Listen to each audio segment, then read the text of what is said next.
Hello, everyone. I hope you're all having a very safe and a very healthy life.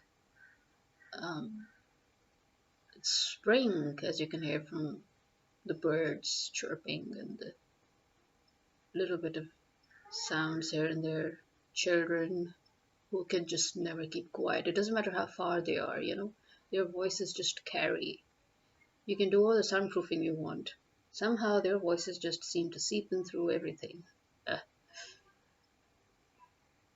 so, I've been actually thinking about a few things, so I thought it's about time we talk about it because um, it's pretty relevant.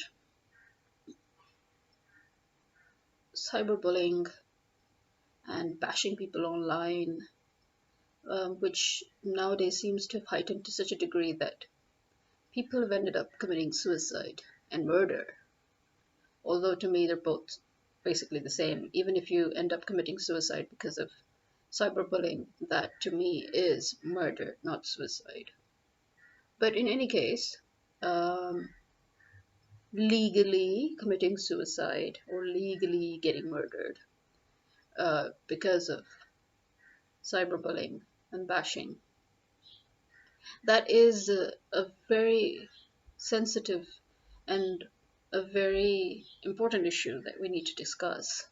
And I think one of the very, very few countries that are actually taking it very seriously are South Korea, which is obvious. I mean, after the amount of deaths that have occurred recently in the past few years.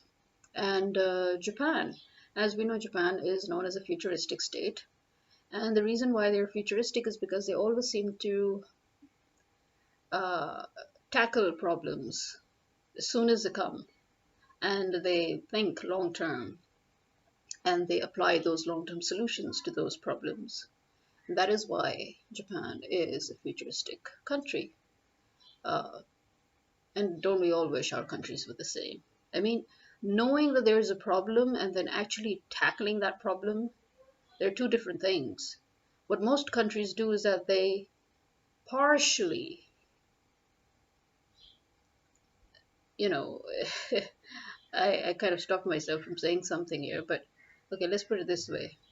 They very cautiously admit that there is a problem, and that for us is usually a positive note because normally they wouldn't even admit to a problem in the first place. So when they begin to partially admit to a problem, that means that they're probably working towards a solution, but that also means it could take them decades. And that's not the kind of time that we have for these kind of time sensitive issues. When an issue has reached to such a level that people are beginning to die, then it means it is not just an issue. It is a disease that needs a cure.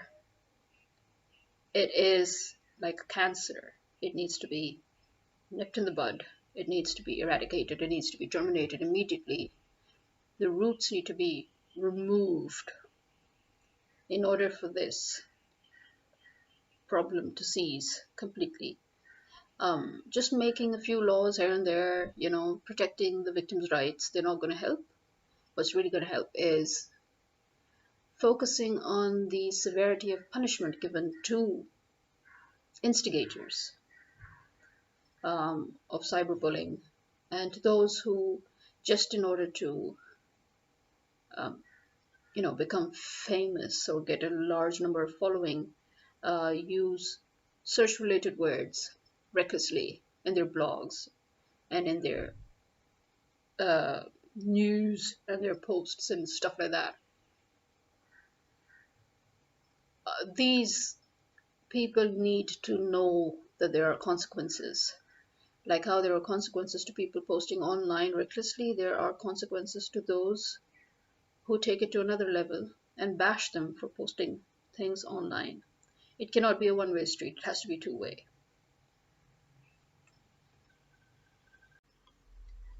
So, to continue about some of the pet peeves that I've got, there's cyberbullying that I've just talked a little about. I could have gone on and on about it, but I guess we already all know about it.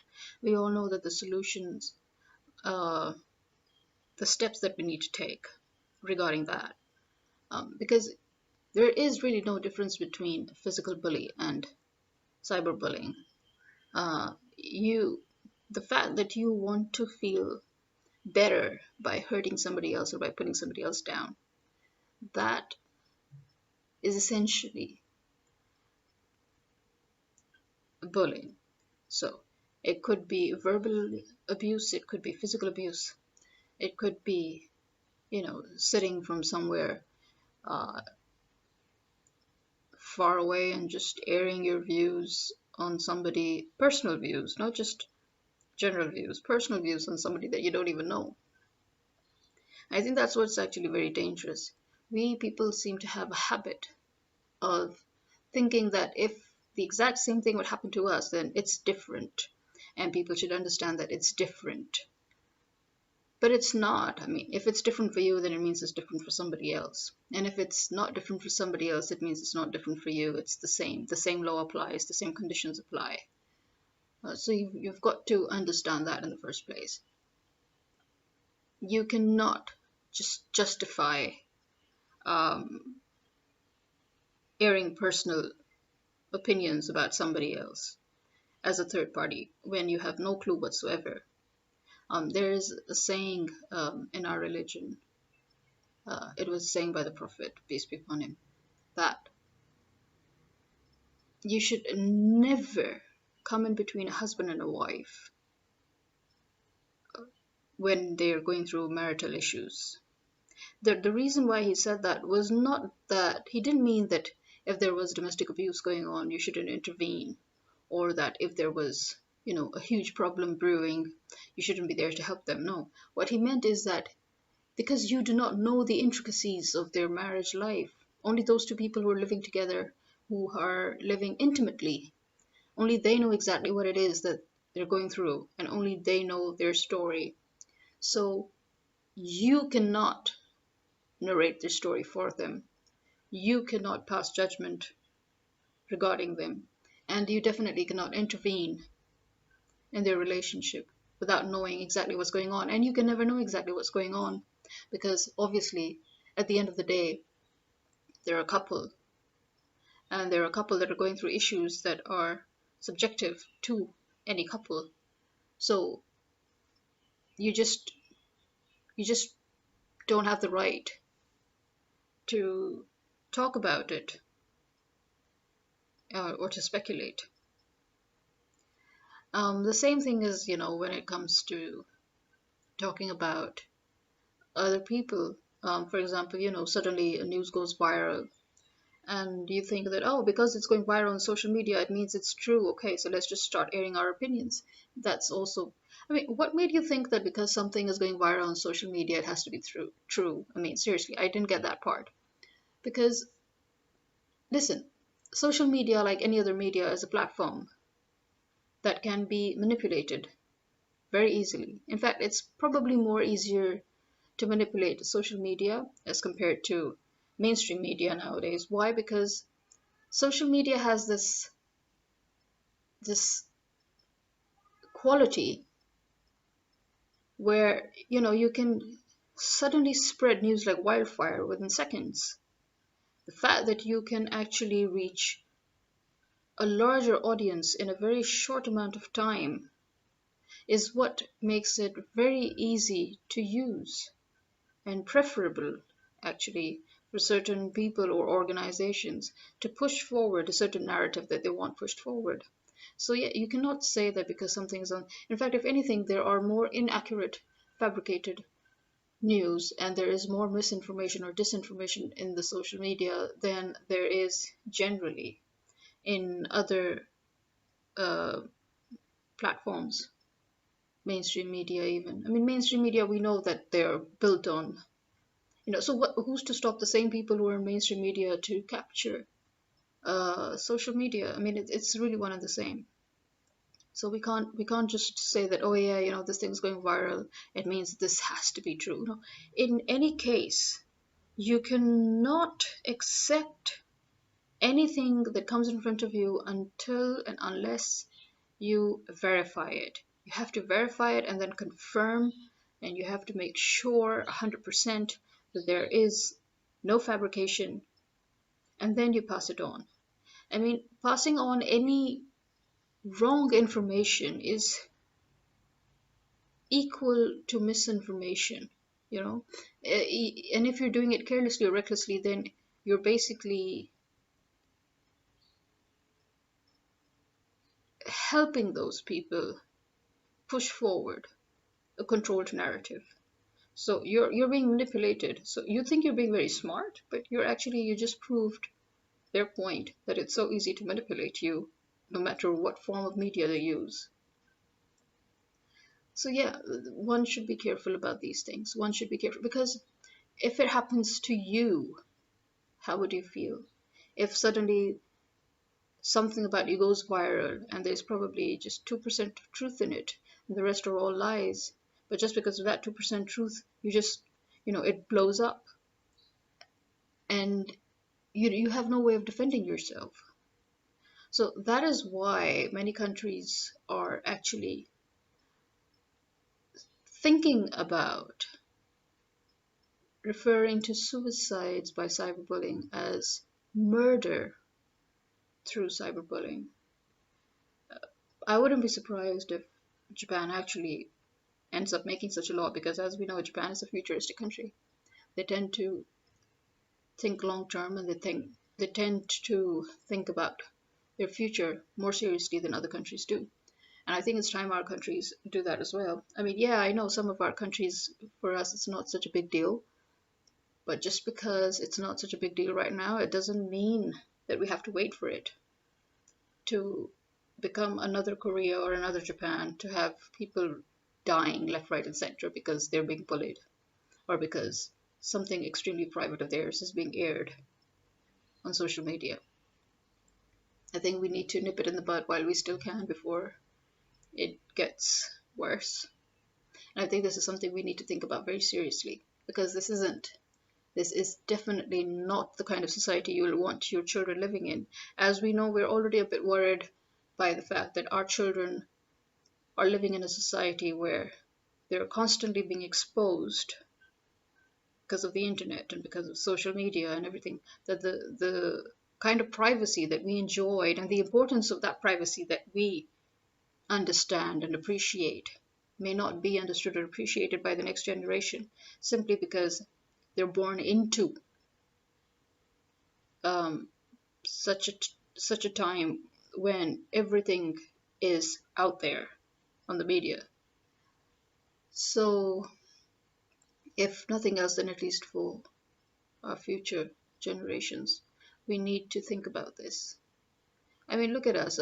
Why are we here in the first place when it comes to uh, corruption, and when it comes to fabrication of news, and when it comes to manipulation, and when it comes to all these things? The reason why we're here is because we never did anything about it when it all started about 50 years ago, 100 years ago. Why? Because, oh, it wasn't such a big deal. But now it's everywhere. Now everybody's corrupt. Everybody thinks of himself that he's part of a cartel, and that, he's the mafia of his own little clique that he seems to be building. And everybody seems to just think about, you know, how to put other people down in some form or the other. Everybody is looking for a way to hurt others because they think that that's the only way they can get by in life. Everybody thinks that they have to trample on somebody else's dreams in order to get his own dreams. I mean, and you call yourself civilized. I'm sorry, but we're not civilized. If anything, we're worse off than our ancestors. I think they were more civilized because they had that wisdom that we lack. They seem to have been more tolerant than we are. They seem to have been more accommodating towards minorities than we are. They had much more wisdom in dealing with their children than we do. And even animals have a better sense of how to, how to take care of each other, and how to live a life that in which they're not supposed to harm each other. Seriously, I don't know from where we got this idea that, it's a jungle. Even in jungles, animals don't act the way we do. No, there's nothing animalistic about it. If anything, we're probably beasts. And I think we have no right to call animals beasts because they really don't have anything of the sort in them. They're just following nature. We are probably the only creatures on earth that go against nature and call it natural. So we need to look at ourselves as a society, as a civilization. I don't know why we think we're so modernized. We're not. If anything, we just regressed. There is no progress made. And if we go on like this, we'll be regressing further. And I think most writers have been noticing this for decades and writing about it. I think the reason why we writers write is because we notice things that we always thought was pretty obvious to everybody else, but we later realize that it's not obvious. We see patterns and we see the way things go and we write about them. And then, when at one point or the other they sort of come true, people get amazed or surprised that, oh, this writer wrote about this or that writer wrote about this. But the truth is that we're usually writing about the things that we see. And it's very easy to predict where they're going when we understand where they're coming from. And I think we're forced to put it down in words for others and for ourselves because we know that in most cases there's nothing we can really do about it. So the best thing we can do is to warn others about it. And then we're hoping that maybe if more and more people get aware, or at least they start thinking, even though we're writing it in the form of fiction, but as long as it forces our readers to think along those terms and to question and to challenge and to wonder and to start doing some research about the certain things that we manage to put into our work, about certain realities that we manage to, immerse in our world of fiction, then we feel that at least we've achieved something, that maybe we've managed to do something. It may not be something so serious as predicting a war, which, I mean, come on, everybody can predict a war because the way the world is going, there's definitely no peace in sight. But it could be something just as progressive as making a new invention that could change the whole outlook of our society. And again, as I said, there's nothing very astonishing about making these predictions because if you look at the patterns and if you look at history and if you look at how progress was made, it's very easy to predict uh, where we're going.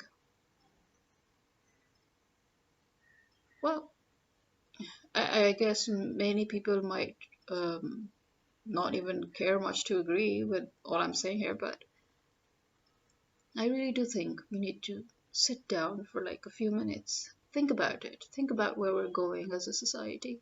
Think about all the different changes we can make, starting from within, starting from our homes. You know, when we talk about gender discrimination, for example, did we ever realize that we are a part of the problem? I mean, I see all these people going out and talking about gender discrimination and about how women are not being uh, given equal rights and status. But these same people, when they go home, how do they teach their own children? You would see the same people spoiling their sons rotten and telling their girls that no, because in our society it's like this, so you need to learn how to cook, and because you have to get married, so you need to learn how to run a house. And then you'll have all these places where these homes, these families, where after teaching their daughters that, you're supposed to think about how you can fit in after you get married. And then they tell their daughters that, because we have to make a future for your brother, so we'll have to cut down on your educational expenses. And then at the end of the day, that same daughter of yours is running your house because your son, despite all that you've lavished upon him, is still so useless that he can't even get a job. More to the point, he's probably not even looking for one because he's so used to his sister earning and he's so used to his parents pampering him. So it begins at home. Change begins at home. It begins with you. It begins with how you teach your children. You can't be hypocrites, you can't. The key to real change is when you're constantly checking yourself, when you have to force yourself to be objective, and you have to constantly catch yourself before you end up doing the exact same thing that you're complaining about everybody else doing, as parents especially. We talk about making our daughters independent, and then the minute we make our daughters, for example, doctors or engineers, now suddenly we're like, okay, so you've got this degree, and that's okay. So we've done our bit. Now we need to get you married again. What is this thing about marriage, by the way? I mean, who ever wrote that if you didn't get married, your life wouldn't begin? There are so many things in life that need to be done, and there are so many people who are better equipped to do it, and you just trap them in this world where you just think that you think that you're doing something good for them, but actually you're not. You're just doing something for yourself. So that's selfishness, where I come from. I think that you're being extremely selfish. You think that because you've given birth to them, that means you own them. But you see, that's the thing. If you read the Quran, or if you read the traditions of the Prophet, they've made it very clear. We come from a different life and we come from a different world. This world is more like a role play. So it's like you've been put in a story and you've been given your different roles, and now you're going to be judged upon how you deal with those roles that you're given, what you're going to do if you're in this situation. It's that kind of a scenario. So we are put in a certain situation, and now we're expected to use that to either figure out if you're going to be the villain or the hero in this whole scenario, and we're going to be judged based on it. So we need to keep on remembering that in this world we may be parents or children or brothers and sisters and clans and tribes or whatever, but if we keep forgetting the fact that this is all temporary, and if we keep forgetting the fact that we are put in this situation, in this scenario, for a reason, and if we lose track of it, and we end up hurting other people because we think we're justified to, because we think we own them or we control them or that we have the right to, then that is where you've actually lost the ball. Your eyes are no longer on the ball. You've already forgotten where you're supposed to be. You've forgotten the whole agenda. And then when this whole thing will end and we'll go back to where we came from, we will once again be our own individual selves with no relation whatsoever to each other, unless we wish to continue. See, that's the thing. If you wish to continue with your tribes or your clans or your spouses, then that's a different thing. But other than that, when you go back there, you're nothing to each other. You're back to your original selves as individuals who have nothing to do with each other, who have no relationship with each other. If you keep remembering that, I think it would make it much easier to be fair towards other people around you. It would be much easier to understand relationships, and I think it would give us a better incentive towards staying objective instead of forcing ourselves on others, and instead of claiming that because we're family, so we have the right to interfere with other people's lives in our families, and that we have the right to control them or to restrict them or to trap them, and because it's for their own good. No, it's not for their own good. Because see, that's the thing. When God said he gave us freedom of choice, he meant that he gave us brains and ability to choose for ourselves. And when he said there is no force in religion, and when the Prophet added and said that there is no force in anything, They meant that if you can't even force somebody to believe in one God, I mean, if God himself does not even like the fact that his people are being forced to believe in him, why would he accept any justification given by anyone that they forced somebody to do something that they didn't want to do just because they thought that it was good for them? Do you think that God didn't have that justification? Maybe it would be good for us if we believed in him. You know, that is his justification too. Then why isn't he allowing prophets to force us to believe in him? Because it has to be here from our hearts. It has to be something that sets right within us. And that is where we seem to always lose ourselves. That is where we always seem to get lost, because we seem to repeat those mistakes over and over again, where we think that we are convincing somebody to do what we want because it's good for them, but actually we're forcing somebody to do what we think they should do. But see, that's the thing. We're called individuals because we all have a different way of thinking. The fact that we have a different way of thinking is what puts this world together. If we were all going to think the same way and act the same way, this world would never have progressed to the ways and the levels and the times that it has progressed today. This world would have finished eons ago, because there is no real survival in uniformity.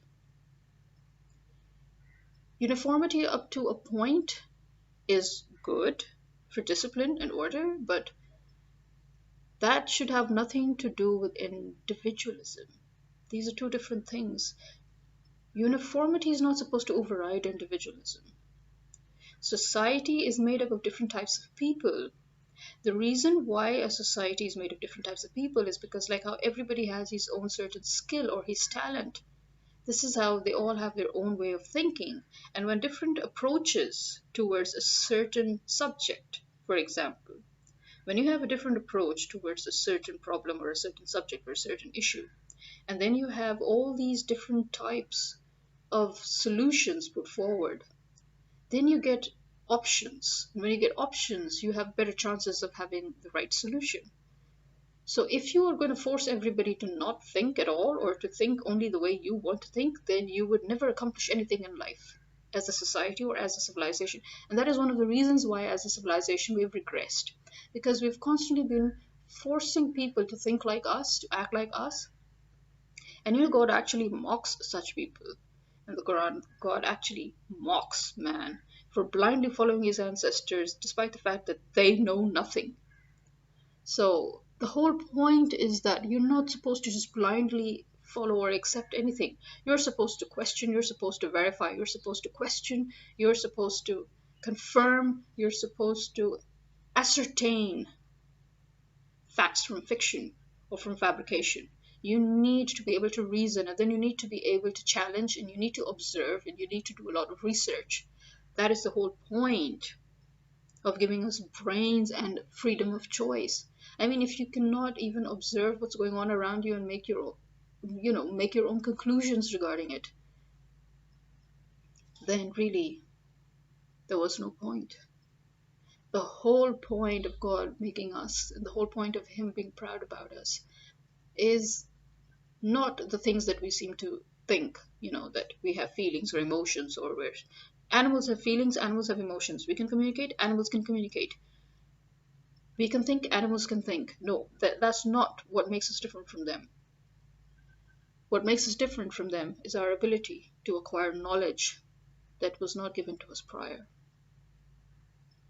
That is what God said when he told the angels and when he told the devil that there is something about these people that you do not know that makes them special, that makes them different. And that is their ability to acquire knowledge without my even giving them that knowledge. That was his pride. And then when we come down here and then we start restricting each other from acquiring knowledge, and like in Christianity, knowledge was supposed to be the devil's work. And in Islam, we say that to have no knowledge is a sin, that it is an obligation for every man and woman to acquire education and to acquire knowledge. The reason why it is an obligation to be educated is because when you're educated, it means you're better equipped to inquire, to challenge, to observe, to study, to do research. When you're educated, it means you have started opening your minds up. And when your minds are open up, you can question things around you. You start to verify what is true and what is not. That is essentially the importance of education. Awareness. Not the kind of education that we give our children, that's just getting a degree in order to get better chances, in order to get a good future in life. They don't really learn anything. They basically just cram everything. They don't even know what they're learning. They're just cramming it in order to fill certain questions with answers that they're supposed to or required to, without even any real thought process. That's not education. The reason why education institutes were made in the world originally was to equip people with the right tools so that they could go out in the world and they could start this journey towards awareness and broaden their horizons. That was supposed to be the reason why we had education institutes, to help refine minds, to think, to question, to challenge. Unfortunately, we're doing the exact opposite nowadays. And then we wonder why our countries and our societies have imploded. They've imploded just because of this. Because, number one, we seem to prefer to turn a blind eye to all that is wrong that's going around us. Number two, we expect victims to remain victims. Every time they try to stand up for their rights, we suddenly remember that they are wrong. That which I really find very strange. Why are they wrong to retaliate? You were there to help them when they were victims. So I don't think you're in a good condition or in a better position to tell them that they're wrong to retaliate. When you fail to deliver justice and you force the victims to forgive and you call that mercy, that is an abuse of the word mercy. Justice comes first, mercy comes second. Because as a society, we're breeding victims. We're victimizing everybody around us simply by not giving them the chance to defend themselves. We claim we are, but we're not. We're not really. So when we victimize our children by telling them to keep quiet instead of standing up and fighting for their rights or for whatever it is that somebody has done to wrong them, because we do not want to go through all that tension and all that stress and backlash, so we victimize them forever. That damage that is done to their minds, that remains forever. Similarly, when we expect rape victims not to stand up for their rights and not to fight for it because people are going to talk about it and the lawyers are going to, they're going to mar your reputation and stuff like that. Well, who brought it to this point in the first place? We did. If we had started by actually executing criminals who raped children or who raped people or who raped men or women or whatever, if we started executing them right from the start, I believe we would never have been at this point today,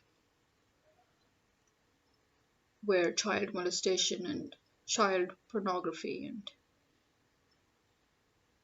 human trafficking and sex trafficking is, it's all over the world, and it's like it's like a global market out there. And because you have lawmakers involved and you have politicians involved, because, oh, they want their money, you know. It's all about money and it's gaining power. I mean, I find that very ironic, you know, when politicians, they make dirty money so that they should gain power in order to eradicate corruption. That is just laughable because you can't do that. Do you honestly think that the people uh, who you're bound down in front of in order to get that money so that you could get the power, so that you could win the elections, that you could actually turn around and arrest those people later on? You think they're just giving you money for fun? No, they're giving you money so that they can control you. And they do control you. They will always control you. And you get trapped. So these kind of things that we seem to think that we're justified to do because it's good for other people or it's good for us, or we need to stop that. We really need to stop that. We need to readjust our way of thinking, and we need to look deep within ourselves first before embarking upon any journey that could disturb other people. Well, I think that was all for now, and I hope you all have a wonderful day, a wonderful life. This is me, Najwa Malik, signing out.